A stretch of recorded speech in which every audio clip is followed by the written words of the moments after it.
dia, né? É um prazer estar aqui com vocês hoje para mostrar um pouquinho do trabalho que a gente faz em Campo Grande na Embrapa Gado de Corte.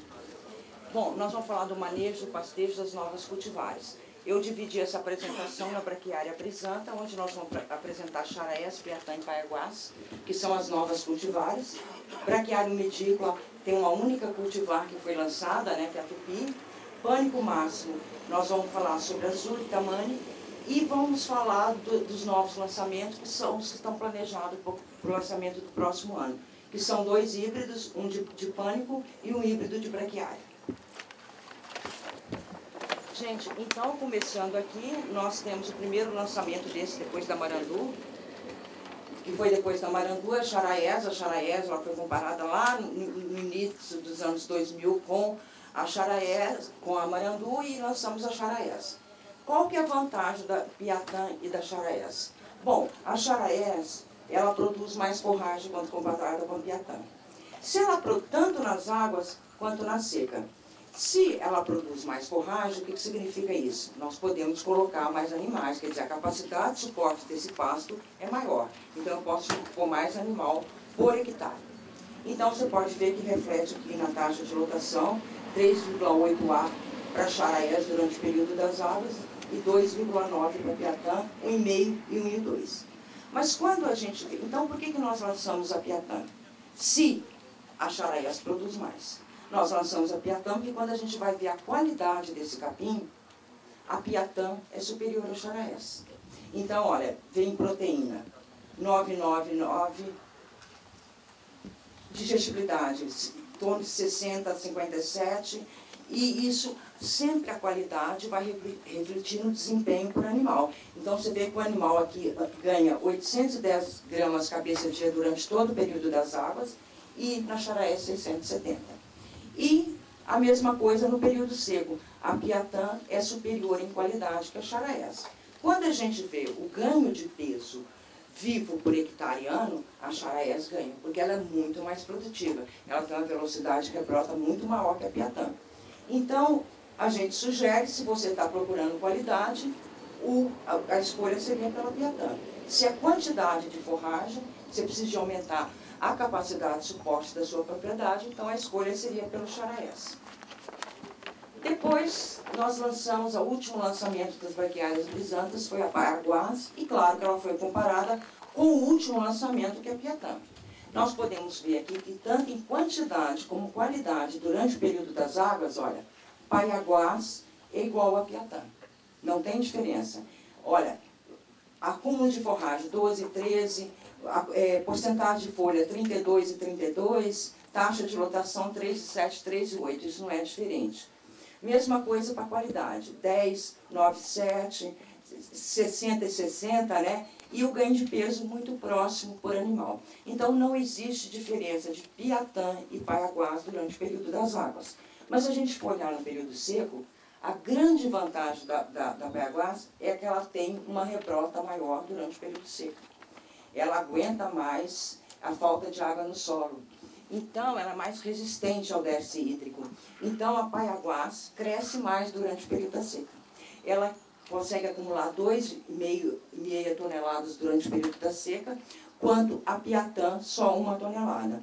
E você veja, se ela rebrota mais, ela tem uma maior disponibilidade de folha do que a Piatã. E aguenta mais 1,5 UA por hectare durante o período da seca, versus 1 UA. Quer dizer, você está aumentando em 50% a capacidade de suporte desse pasto durante o período seco, onde nós temos escassez de forragem. Então é uma grande vantagem.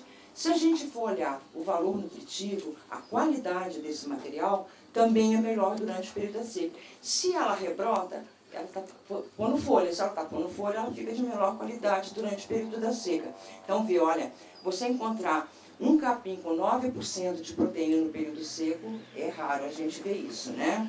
Então, tem 9% de proteína, 57% de digestibilidade versus 53%, e isso refletindo um ganho de peso maior durante o período seco. Então, além de ela aguentar mais animais por hectare durante o período seco, o desempenho por animal é maior. Por ano, qual que é a produtividade por ano? seria 700 quilos para Paiaguás, de peso vivo hectareano, e 650 para Piatã. E vejam, gente, esses 50 quilos de diferença foi todo colocado durante o período de seca. Então, a vantagem da Paiaguás sobre a Piatã é durante o período da seca, onde a gente pode aumentar a taxa de lotação ou usar menos proteinado por causa da alta proteína nela no período seco. Gente, comparando as novas cultivares, Xarés, Piatã, Paiaguás com Amarandu, todas elas é para solo de média fertilidade, em torno de 35, 40% de saturação de base.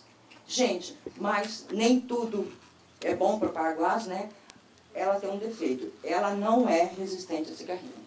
Das 4, é a menos resistente. Então, a gente tem que ter um cuidado onde tem histórico de cigarrinha. Então, Paiaguás não seria indicado para essa situação. Seria, no caso, a Piatã, que é a mais resistente dos 3 lançamentos, né? Então, quando a gente escolhe capim Xarés, quando a gente quer a maior produtividade, nós estamos precisando de aumentar a capacidade de corte, nós estamos precisando de aumentar o ganho por área. Então, a escolha é Xarés.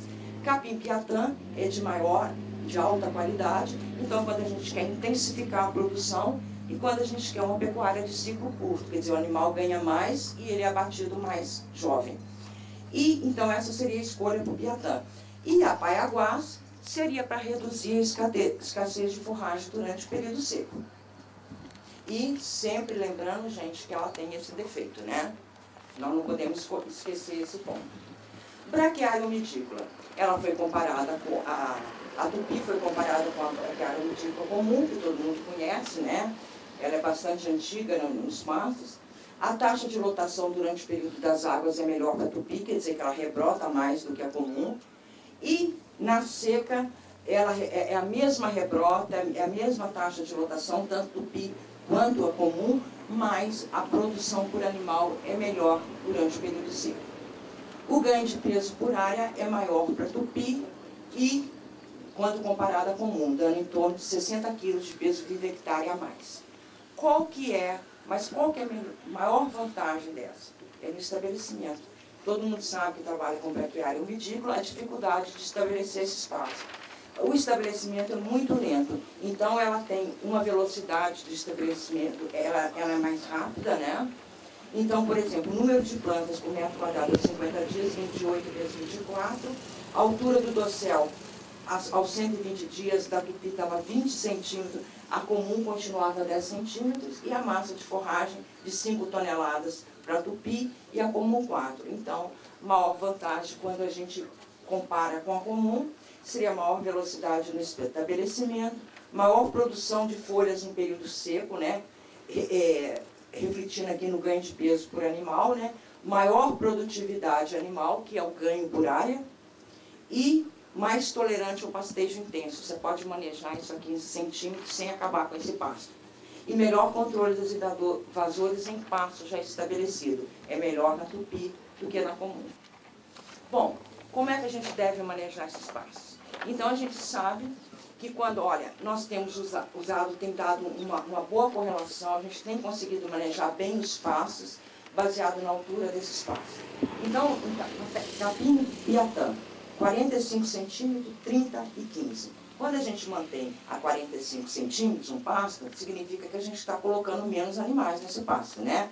A taxa de rotação de 2 UA, para manter 30, 2,6 e para manter 15, 3,1 UA. Isso durante o ano todo. O que acontece com o ganho por animal? Se tem pouco animal, não tem competição por alimento, o animal ganha mais. Mas vai chegando, você vai aumentando a taxa de lotação ou diminuindo a altura do pasto, o que vai acontecendo com o ganho de peso por animal? Vai decrescendo. O que acontece com o ganho por área? O que é ganho por área? É o número de animais vezes multiplicado pelo o ganho individual. Então, o ganho, à medida que a gente vai aumentando a taxa de lotação, nós vamos ganhando por área. Mas chega um ponto que o ganho de peso por animal cai tanto que o número de animal adicional que você põe naquela área não compensa o ganho, o que o animal está deixando de ganhar. Então, nós temos que descobrir para cada pasto qual que seria a altura ideal.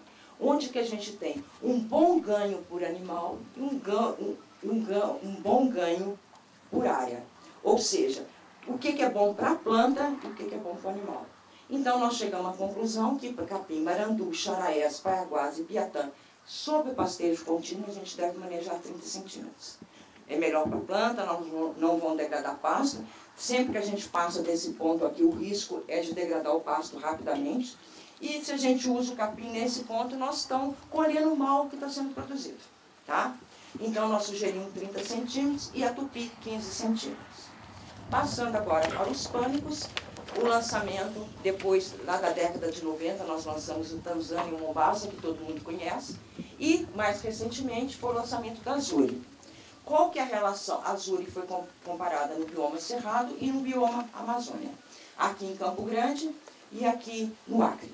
Bom, o desempenho animal da Azuri, quando comparado com o Mombasa, olha, vocês veem que o período das águas é bem superior ao Mombasa. O Mombasa ganha um pouquinho aqui na seca da Azuri. O Mombasa desses pânicos, ele é um bom capim para, quer dizer, dentro do que pode ser um pânico no período seco, o Mombasa é o melhor deles. E você veja que a taxa de lotação é mais ou menos igual, e quando a gente faz o ganho de peso vivo por hectare ano, a Azuri ganha do Mombasa, o Cerrado. Quando a gente vê, isso repete no bioma Amazonas, quando a gente compara com a cultivar Tanzânia. Você vê que o ganho por área da Azuri é maior que o Tanzânia. E vê que o ganho de peso é mais ou menos semelhante. A Azuri é mais semelhante ao Tanzânia do que ao Mombasa. Era um porte um pouquinho entre o Tanzânia e entre o Mombasa. Então, ela tem mais qualidade, ela ganha em qualidade do Mombasa, mas fica semelhante ao Tanzânia. Mas ela dá um ganhozinho um pouquinho aqui a mais, um pouquinho ali a mais, e a gente tem um ganho por hectare maior da Azuri quando comparado com a Tanzânia também. Gente, e qual seria a vantagem da Azuri em relação ao Mombasa e Tanzânia? Bom, a arquitetura da planta é similar à da Tanzânia, quer dizer, ele é mais baixo, com bastante folha. Tem menor alongamento de colmo. Então, se é similar ao Tanzânia, significa que ele é mais fácil de manejo quando comparado com o Mombasa. Bom acúmulo de folhas durante o período das águas, potencial de produção superior ao Tanzânia e Mombasa, comparado tanto no bioma Cerrado quanto no Amazônia. Maior resistência a fungos foliares em relação à Tanzânia. Tanzânia é um bom capim, ele é mais fácil de manejar, mas ele tem um problema que é de bipolares. É um fungo que dá nas folhas e que dá espécie de um ferrugem e acaba com... Então, a grande vantagem da Azuri em relação à Tanzânia é porque ela é resistente a fungos. E tem a melhor tolerância ao encharcamento do que Mombasa e Tanzânia. O lançamento do ano passado, que é o mais recente de todos, é da cultivar Tamani. A cultivar Tamani é essa aqui. Gente, nós temos todas essas que eu estou falando nesse canteirinho, depois vocês podem passar e ver como é que é a estrutura de cada uma delas. O Tamani é um capim de porte baixo. Então, vocês veem aqui, olha como é que é. O Tamani, acho que está ali atrás, ó. Então, vocês olham que ele é bem semelhante ao Maasai. Por isso que ele foi comparado com o Maasai, porque ele é de porte baixo. Então, quando o Tamani é comparado ao Maasai, a digestibilidade da folha é muito superior ao do Maasai.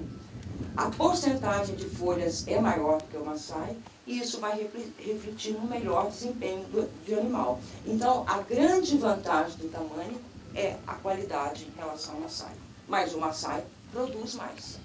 Então, quando o Maasai produz em torno de 6 toneladas, a cultivar Tamani 4 toneladas. Se ele produz mais, gente, eu posso colocar mais animais para manter aquele equilíbrio, né? Do que está sendo produzido. Então, a gente coloca bem mais animais no capim Maasai. Mas, quando a gente multiplica o ganho de peso individual pela taxa de lotação, você vê que o Tamani ganha do Maasai. Então, esse número, essas 3 UA a mais que eu consigo colocar no Maasai, não compensa essa diferença de 300 gramas animal dia. Então, o Tamani tem a maior produtividade, maior ganho de peso por animal, ou por área. Bom, então a vantagem do Tamani em relação ao Maasai: tem maior valor nutritivo, maior desempenho animal, maior ganho de peso vivo por área.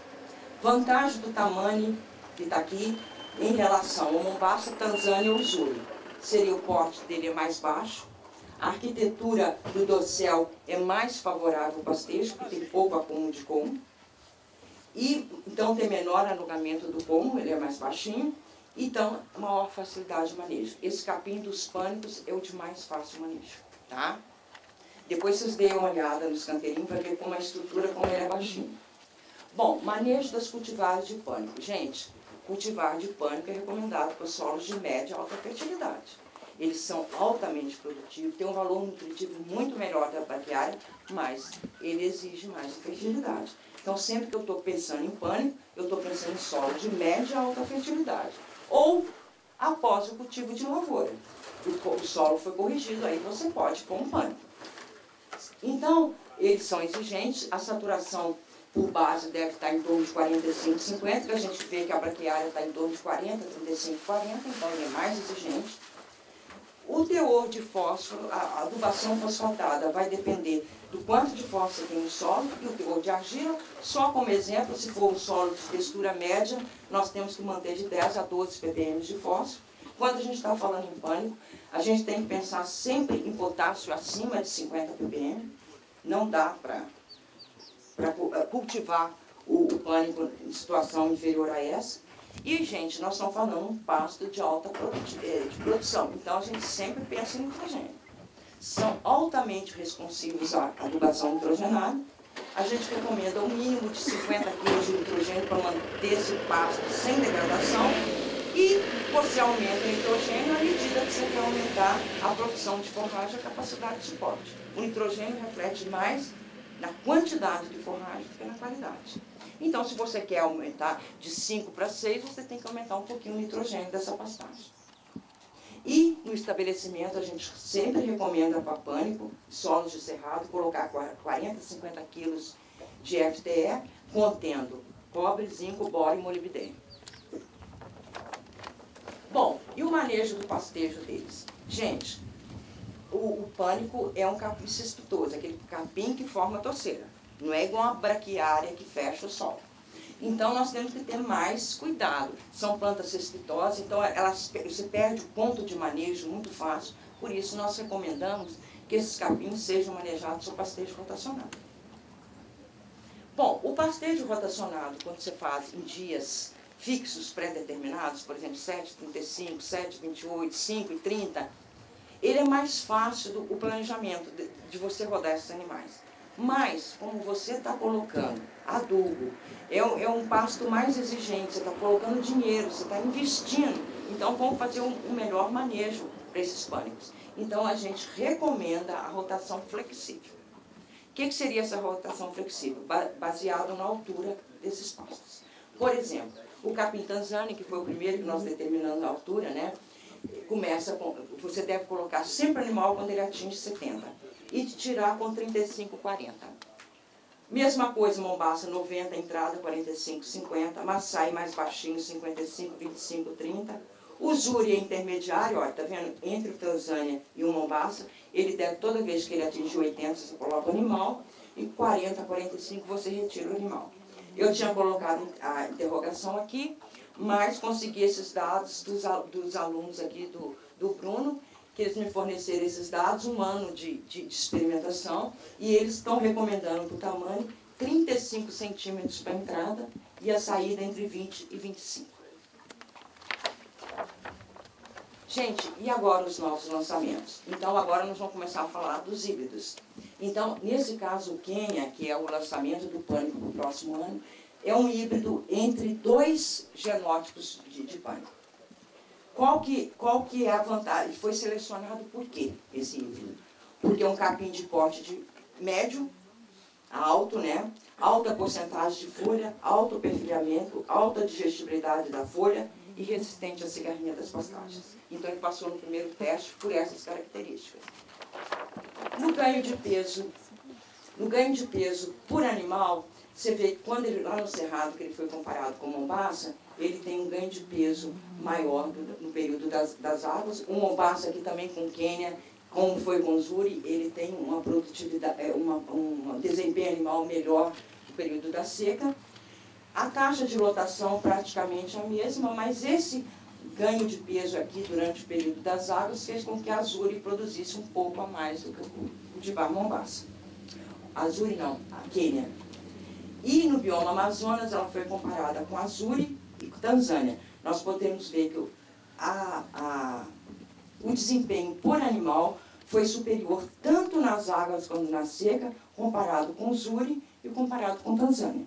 Quando a gente vê o ganho por área, aí nós vemos o anual nas águas, até o Azure surpreende aqui, comparado com o Quênia, mas quando a gente vê a produtividade por ano, quilo de peso vida hectare ano, elas são semelhantes com a Azure e superior ao Tanzânia. Então, qual que seria a vantagem do lançamento da Cultivar Quênia no próximo ano? Então, seria torceira com mais densidade de folhas, essas folhas desse Quênia é bem macia. Os colmos são mais tenros, então tem uma facilidade do animal apreender essa forragem, quer dizer, num bocado pegar mais forragem. E maior facilidade de manejo que as cultivares Tanzânia, Mombasa e Azure, porque ela é de porte médio. É como a Tamani, fácil de manejar. E melhor desempenho animal que as cultivares Tanzânia e Mombasa. Bom, a outra novidade que nós temos para o ano que vem é a cultivar Ipiporã. É uma cultivar híbrida entre a Braquiária rusiziensis e a Braquiária brisanta. Por que essa cultivar foi para ver o desempenho animal? As características dela. Ela é tolerante à cigarrinha das pastagens e à marranava. Então, essa é a grande vantagem da Azure em relação às outras.